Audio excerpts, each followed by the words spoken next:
নিজের ছেলেকে খুঁজে বার করার জন্য কোন অপারেশনে নামছে তটিনী গাঙ্গুলি। তটিনী হসপিটাল থেকে বেরিয়ে গেল, ওইদিকে লাট্টু আর আরুষি একটা গাড়ির মধ্যে, তাদের মুখ বন্ধ, তাদের হাত বাঁধা। তারা তটিনীকে দেখতে পাচ্ছে, কিন্তু তারা তার মাম্মিকে ডাকতে পারছে না, আরুষি তার দিভাইকে ডাকতে পারছে না, আর তটিনী দুর্ভাগ্যবশত তাদেরকে দেখতেও পেল না। হ্যাঁ বন্ধুরা, পরশুরামের আগামী পর্বগুলি আরও অনেক বেশি ইন্টারেস্টিং হয়ে উঠেছে। প্লিজ আমার চ্যানেলটি ফলো করুন সব আপডেট পাওয়ার জন্য। ওইদিকে পরশুরাম, সে যেন নিথর হয়ে যাচ্ছে, পাথর হয়ে যাচ্ছে, খুঁজে পাচ্ছে না সে আগে কি করবে। আগে তটিনীর পরিচয়টা জানবে, নাকি আগে লাট্টুকে খুঁজে বার করবে, কোনটা তার আগে করা উচিত।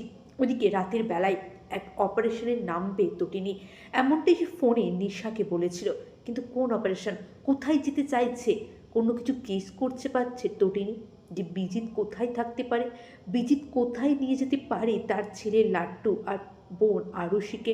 ওইদিকে নিশা কিন্তু বারবার বলেছিল যে আমরা এতদিন যাদেরকে খেলিয়েছি তারা আমাদেরকে এখন খেলাচ্ছে, এটাই স্বাভাবিক, তাই ওদেরকে ধরাটা কিন্তু এতটাও সহজ হবে না। কিন্তু আরুষি আর লাট্টু দুজনেই খুব অসহায়, তাদেরকে উদ্ধার করতে হবে, তাদের সাহায্যের প্রয়োজন। কিন্তু তাদের কাছে কে আগে পৌঁছাতে পারবে, তাদের মা তটিনী নাকি পরশুরাম, স্পেশাল ব্রাঞ্চের স্পেশাল অফিসার পরশুরাম। ওইদিকে আরুষির মুখে কোনো কথা নেই, কারণ সে জানে সে ঠকে গেছে।